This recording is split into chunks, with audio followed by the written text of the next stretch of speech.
اللہ اکبر اللہ اکبر۔ اگلی صورت میں 3 جوڑے بلکہ 2 جوڑے آ رہے ہیں صرف۔ واللیل اذا یغشا،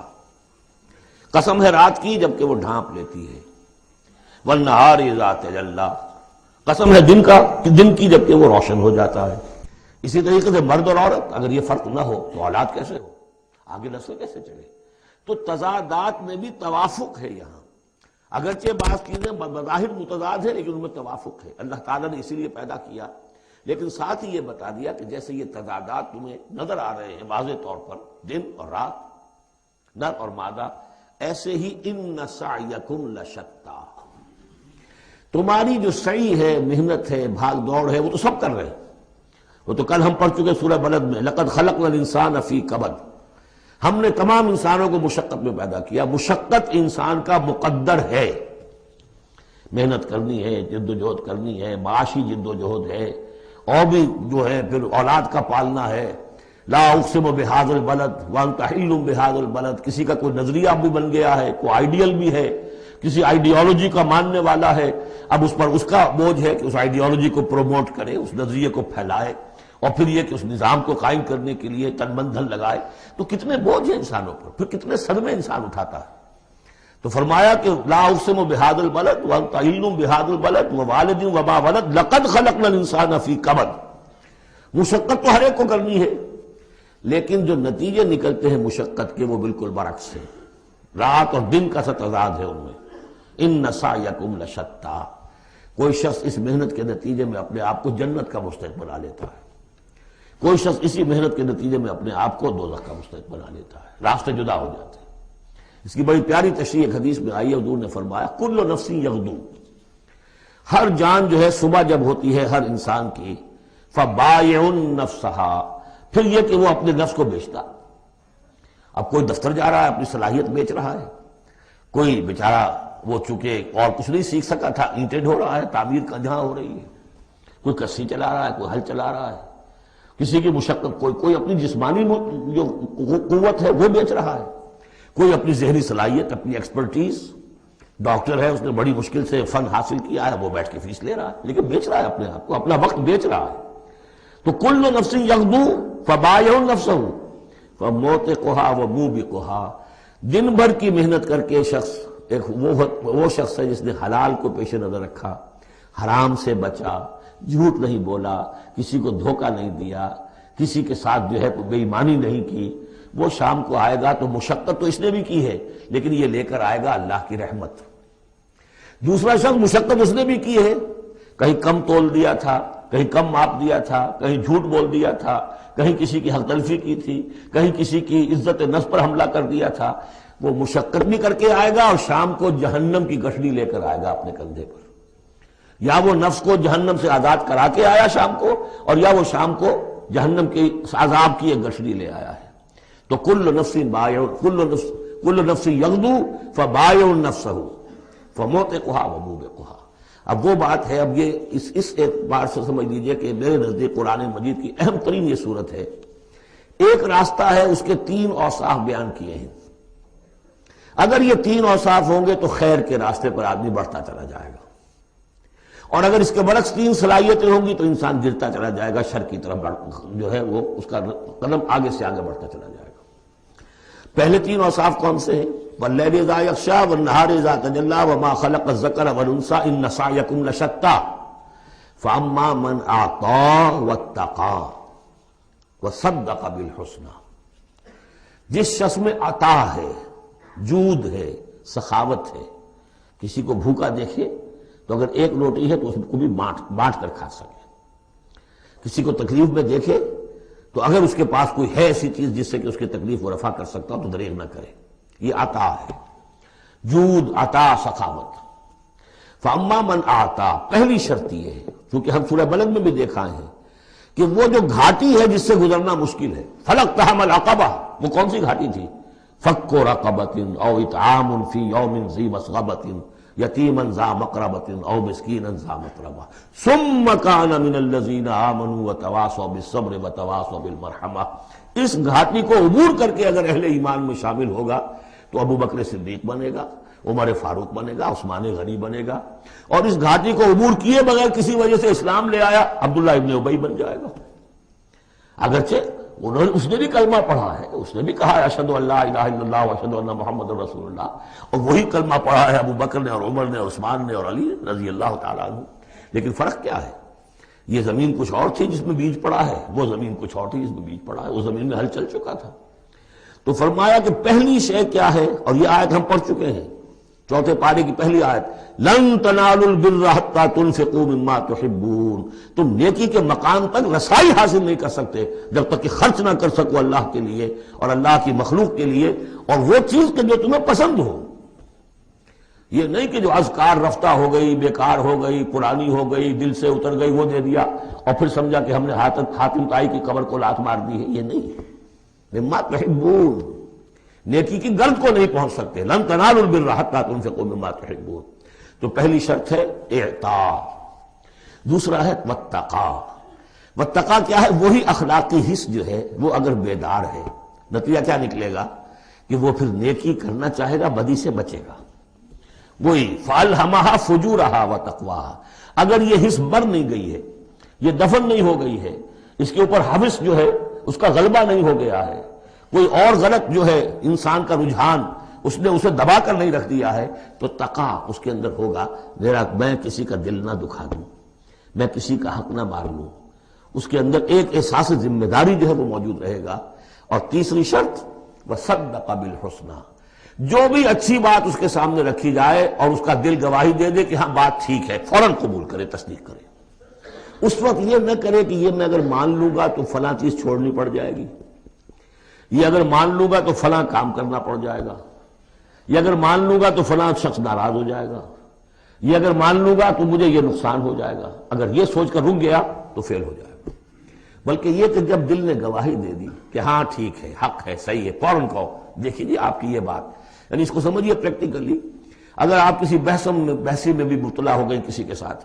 اور پھر یہ ہے کہ آپ نے کسی میں محسوس بھی کر لیا کہ پلڑا اس کا بھاری ہے، بات اس کی صحیح ہے، لیکن ایک یہ کہ اڑے ہوئے اب کیسے مان لوں میں کہ میں ہار گیا، ایک یہ کہ شخص کہ ٹھیک ہے صاحب آپ کی یہ بات مجھے بالکل لگی ہے، ٹھیک ہے، ابھی اور غور کریں گے، سوچیں گے، چلیں گے آگے اور اس مسئلے پر، لیکن یہ بات آپ کی ٹھیک ہے۔ اس سے انسان کے اندر جو ہے پھر وہ ہم آہنگی پیدا ہوتی ہے، بات آگے بڑھتی ہے۔ لیکن یہاں سمجھ لیجیے کہ بنیادی طور پر یہ تین اوصاف ہیں، فَأَمَّا مَنْ آتا، بخل نہ ہو، اتقا اور اس کے اندر یہ اخلاقی حس بیدار ہو، نمبر تین جو اچھی بات سامنے آئے اس کی تصدیق کر دے، فَسَنُيَسِّرُهُ لِلْيُسْرَى،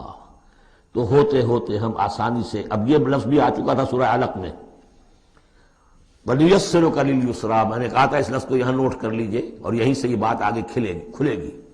فَسَنُيَسِّرُهُ لِلْيُسْرَى، جس شخص میں یہ تین اوصاف ہوں گے ہم انہیں رفتہ سب سے اونچی اور سب سے اچھی جو اس آسانی والی منزل ہے جنت، وہاں پہنچا دیں گے۔ اب اس کے برعکس دیکھیے ترتیب، وَأَمَّا مَنْ بَخِلَ، اعطاء کے مقابلے میں بخل آ گیا، وَاسْتَغْنَىٰ، بے پرواہ ہے، اسے پرواہ ہی نہیں، دریا کو اپنی موج کی طغیانیوں سے کام، کشتی کسی کی پار ہو یا درمیان رہے، ہمیں سے کیا غرض ہے، وہ تو اپنی اس میں دھن میں لگے جا رہے ہیں، کسی کا دل مسل دیا، کسی کے جذبات کے اوپر جو ہے ٹھیس پہنچا دی، کسی کو کچھ کر دیا، کسی کا مال ہڑپ کر لیا، کسی کو اور کسی طرح سے اس کی عزت کے اوپر جو ہے کوئی حملہ کر دیا، چلے جا رہے۔ استغنا، انہیں یہ احساس ہی نہیں ہے کہ کوئی نیکی اور بری کا معاملہ بھی ہے اور مجھے سیدھے راستے پر چلنا ہے، برائی کے راستے پر نہیں۔ وَكَذَّبَ بِالْحُسْنَىٰ، اچھی بات پیش کی جائے جھٹلا دے،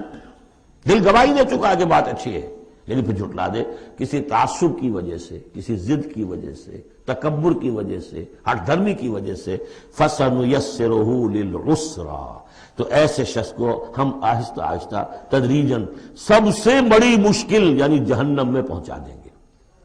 تو یہ گویا کہ اب دو راستے، ان سعیکم لشتیٰ، تمہاری جد و جہد جو ہے زندگانی کی، ان کے یہ دو رخ ہے۔ اگر تو یہ ہے اما من اعطا واتقا وصدق بالحسنى، اگر یہ تینوں چیزیں بتمام و کمال موجود ہوں تو وہ شخص صدیق بنے گا، ابو بکر صدیق بنے گا رضی اللہ تعالی، ان کے نقش قدم پر چلنے والا ہوگا۔ اور اگر ان تینوں سے کوئی چیز کمی ہے تو کہیں بیچ میں لٹک جائے گا، اور تینوں ہی نہیں ہے تو معلوم ہوا کہ وہ بدترین خلائق ہوگا پھر، جس کا کہ سب سے بڑا کردار جو قرآن مجید میں آتا ہے وہ ابو لہب ہے۔ ابو جہل جو ہے وہ بدترین نہیں تھا، اچھی طرح سمجھ لیجئے، وہ تو جب آج ہم پڑھیں گے، جب سورہ علق آئے گی تب اس کے کردار کا نقشہ سامنے آئے گا۔ اس کی شخصیت بڑی اونچی شخصیت تھی بعض اعتبارات سے، میں سنا چکا ہوں، نے صاف مانا تھا کہ محمد جھوٹ نہیں کہہ رہے، جو کچھ کہہ رہے ہیں صحیح کہہ رہے ہیں، لیکن میں نہیں مان سکتا۔ اس کا مطلب ہے ہمیشہ کے لیے ہم بنو امیہ جو ان کے غلام ہو جائیں گے، بنو ہاشم کے، یہ میرے لیے قبول نہیں۔ صاف تو کہا نا کم سے کم، give the devil his due۔ اسی طریقے سے جس باطل دین کا وہ علمبردار تھا اس کے لیے اس نے بھی گردن کٹوائی ہے، قربانی دی ہے اس نے۔ ابو لہب نے 2 مرسنریز بھیج دیے، تم چلے جاؤ، میں تمہیں پیسے دے دوں گا، تم جاؤ، تم لڑاؤ میری جگہ پر، اس لیے کہ اس میں وہ بات نہیں تھی، اس میں مردانگی تھی۔ کوئی وجہ تھی کہ حضور نے 2 شخصوں کو برابر تولا ہے، عمر ابن الخطاب اور عمرو ابن ہشام میں سے اللہ کسی ایک کو میری جھولی میں ڈال دے، کوئی وجہ تھی نا آخر، دونوں کو کیسے کیا ہے؟ اگر کہیں وہ بھی ایمان لایا ہوتا تو عمر ابن الخطاب کی طرح کا مسلمان ہوتا، پھر وہ اس طرح کا ڈھیلا مسلمان نہ ہوتا، وہ عبداللہ ابن ابی والا مسلمان نہ ہوتا۔ تو یہ شخصیتوں کا معاملہ ہوتا ہے، تو جس میں تینوں اوصاف نہیں ہے وہ گیا بدترین خلائق، جس میں کچھ ہے وہ پھر کچھ دیر لگا کے آ جائے گا، کچھ وقت لگے گا اسے، لیکن یہ 3 اوصاف ہی ہیں تعمیر سیرت کے اس اعتبار سے کہ جو فیصلہ کن ہیں۔ فَأَمَّا مَنْ أَعْطَىٰ وَاتَّقَىٰ وَصَدَّقَ بِالْحُسْنَىٰ فَسَنُيَسِّرُهُ لِلْيُسْرَىٰ وَأَمَّا مَنْ بَخِلَ وَاسْتَغْنَىٰ وَكَذَّبَ بِالْحُسْنَىٰ، بالکل اپوزٹ چیزیں، فَسَنُيَسِّرُهُ لِلْعُسْرَىٰ وَمَا يُغْنِي عَنْهُ مَالُهُ إِذَا تَرَدَّىٰ، اور اس نے جو مال جمع کیا ہوگا اپنے لیے وہ قطعاً کام نہیں آئے گا جب اسے گرایا جائے گا، گڑھے میں جب گرے گا جہنم کے۔ ان علینا للہدیٰ، دیکھو انسانوں ہمارے ذمے ہے صرف ہدایت پہنچا دینا، یہ اب اللہ تعالیٰ اپنے ذمے لے رہے ہیں، یہ ہمارے ذمے ہے کہ تمہیں راستہ دکھا دیں، سجھا دیں، یہ سجھا دینا ہمارے ذمے ہے۔ اس کے لیے ہم نے تمہیں جبلی ہدایت بھی دی ہے، اس کے لیے ہم نے تمہارے اندر اخلاقی حص بھی رکھ دی ہے، اس کے لیے ہم نے اپنی روح تم میں پھونکی ہے، اس میں ہماری معرفت اور محبت موجود ہے، اور پھر ان تمام چیزوں کی تکمیل کے لیے ہم نے نبی بھیج دیے، رسول بھیج دیا، کتابیں نازل کر دی، ہم نے اپنا ہدایت کا جو فرض تھا وہ ادا کر دیا۔ ان علینا للہدیٰ وان لنا للآخرۃ والأولیٰ، پھر ہمارے ہی لیے ہے اختیار آخرت کا بھی اور اولیٰ کا بھی، دنیا کا بھی۔ پھر فیصلہ ہم کریں گے کہ کون اب اس قابل ہو گیا ہے کہ دنیا کو ان کے بوجھ سے پاک کر دیا جائے، زمین کو ان کے بوجھ سے آزاد کر دیا جائے، پوری قوموں کو ملیا میٹ کر دیا جائے، فیصلہ کرتے ہیں۔ وہ پڑھ چکے پچھلی صورت میں، فَدَمْدَمَ عَلَيْهِمْ رَبُّهُمْ بِذَنبِهِمْ فَسَوَّاهَا، ایسے ہے کہ جیسے کسی باغ میں سے کوڑا کرکٹ جمع کیا جائے اور پھر اسے آگ دکھا دی جائے، اس لیے کہ اس باغ کے لیے بدنما داغ ہے۔ اب تو یہ کہ وہ انسان جو ہے کہ جو پھر اس حد تک ہدایت کے واضح ہو جانے کے بعد کہ نبی آ گیا، کتاب آ گئی اور اس نے ماڈل پیش کر دیا اپنی زندگی کے اندر، پھر بھی نہیں مانا، تو پھر یہ جو بھی فیصلہ ہے وہ ہم کرتے ہیں۔ فَأَنذَرْتُكُمْ نَارًا تَلَظَّىٰ، دیکھو میں نے تمہیں خبردار کر دیا اس آگ سے جو بھڑک رہی ہے اور وہ منتظر ہے۔ لا یصلاھا، ہم دیکھ چکے ہیں کئی جگہ آیا ہے کہ وہ تو دھاڑ رہی ہے بھوکے شیر کی طرح، اسے تو چاہیے اپنی خوراک۔ لا یصلاھا الا الاشقی، نہیں پڑے گا اس میں مگر وہی جو بہت ہی بدبخت ہے۔ کیوں؟ کم بدبخت تو اگر ہوتا معاملہ تو اور ہوتا، یہ محمد کے آنے کے بعد بھی صلی اللہ علیہ وسلم جس کی حقیقت نظر نہیں آئی تو اس سے بڑا بدبخت تو کوئی ہے ہی نہیں، اس لیے کہ اگر کچھ اندھیرا ہو، کچھ روشنی ہو، آدمی ٹھوکر کھا جائے، چلیے بھائی کچھ اندھیرا بھی تھا، جھٹپٹا تھا، پوری روشنی نہیں تھی، نصف النہار پر سورج چمک رہا ہو اور آپ ٹھوکر کھائیں تو پھر قصور کس کا ہے؟ تو آپ کا ہے۔ اس اعتبار سے اب بعثت محمدی کے بعد صلی اللہ علیہ وسلم جس شخص نے اپنے آپ کو محروم رکھا وہ اشقا ہے۔ لا یصلاھا الا الاشقی الذی کذب وتولی، جس نے جھٹلایا ہے اور منہ پھیر لیا ہے۔ وَسَيُجَنَّبُهَا الْأَتْقَى، اور ہم بچا دیں گے یا بچا دیا جائے گا اس سے جو بہت ہی متقی ہے۔ اس آیت کے بارے میں تقریباً کنسنسس ہے کہ یہاں مراد حضرت ابوبکر رضی اللہ تعالیٰ عنہ۔ اتقا، وہ تینوں صفات بتمام و کمال جس میں تھے وہ ابوبکر تھے۔ یہی وجہ ہے کہ تصدیق بالحسنہ میں ایک لحظہ نہیں لگا۔ حضور فرماتے ہیں کہ میں نے جس کے سامنے بھی اپنی نبوت کی دعوت رکھی اس نے ضرور کچھ نہ کچھ توقف کیا، سوچا، سوائے ابوبکر کے کہ ایک لحظے کا توقف نہیں کیا، اور ان کی شخصیت کے اندر وہی چیزیں موجود تھیں، غریبوں کے اوپر شفقت تھی، نیکی کی، اور بنیادی طور پر وہ موحد تھے، انہوں نے کبھی بت پرستی اختیار نہیں کی زندگی میں، تو وہ صلاحیت جو ہے تقویٰ بھی تھا، اعطاء بھی تھا، خرچ کرنے کی صلاحیت تھی۔ انہوں نے خرید کر جو ہے غلام جتنے تھے جو مسلمان ہو گئے تھے، غلام اور کنیزیں، اور جن کے اوپر سخت جو ہے پرسیکیوشن ہو رہی تھی، ٹارچر ہو رہا تھا ان کے آقاؤں کی طرف سے، منہ مانگے دام دے کر ان کے آقاؤں کو نے خریدا ہے اور آزاد کیا ہے۔ فَأَمَّا مَنْ أَعْطَىٰ وَاتَّقَىٰ وَصَدَّقَ بِالْحُسْنَىٰ، یہ تینوں اوصاف بتمام و کمال ابو بکر میں، ابو بکر صدیق اور صدیق اکبر رضی اللہ تعالی عنہ۔ خواتین میں الصدیقۃ الکبریٰ حضرت خدیجہ الکبریٰ رضی اللہ تعالی عنہ۔ وَسَيُجَنَّبُهَا الْأَتْقَى الَّذِي يُؤْتِي مَالَهُ يَتَزَكَّىٰ، جو اپنا مال دیتا ہے اپنے نفس کو پاک کرنے کے لیے۔ وہ مال کیوں دے رہا ہے، کیوں خرچ کر رہا ہے، کیوں بلال کو اس نے خریدا ہے؟ باپ نے کہا ابو قحافہ نے، وہ تو ایمان نہیں لائے تھے اس وقت تک، وہ تو فتح مکہ کے بعد ایمان لائے، وہ کافر رہے پورے عرصے کے دوران، مشرک رہے۔ تو باپ نے یہ کہا کہ ابو بکر تمہیں اگر کوئی خریدنا ہی تھا غلام اور کسی کو آزاد کرنا تھا تو کوئی دیکھتے، اچھا غلام دیکھتے، کوئی طاقتور سے دیکھتے جو تمہارے کام بھی کبھی آتا۔ انہیں کیا پتا تھا کہ ابو بکر تو کسی اور چیز کا طلبگار ہے، اسے کچھ اور چاہیے، اسے کوئی، یعنی جو شخص کسی غلام کو آزاد کر دیتا تھا وہ اس کا مولا رہتا تھا، پھر بھی وہ ایک درجے میں اس کے تابع ہوتا تھا، اس کی بات سنتا تھا، اس کا حمایتی ہوتا تھا۔ اخلاقی طور پہ بھی سمجھ میں آ رہا ہے کہ ایک شخص نے اپنی رقم خرچ کی ہے اور آپ کو خرید کے آزاد کر دیا ہے، تو اب آپ بے دام جو ہے غلام تو ہو گئے نا اس کے، اس لیے کہ یہ کہ وہ غلامی نہیں ہے، مولا کہلاتے تھے وہ، جیسے کہ حضرت زید ابن حارثہ بھی مولا تھے حضور کے، اور اسی طریقے سے اور بھی بہت سے ہیں جن کے بارے میں آتا ہے کہ انہوں نے جو حدیث روایت کی ہے، ثوبان رضی اللہ تعالیٰ وہ بھی مولا تھے حضور کے، مولا اس معنی میں۔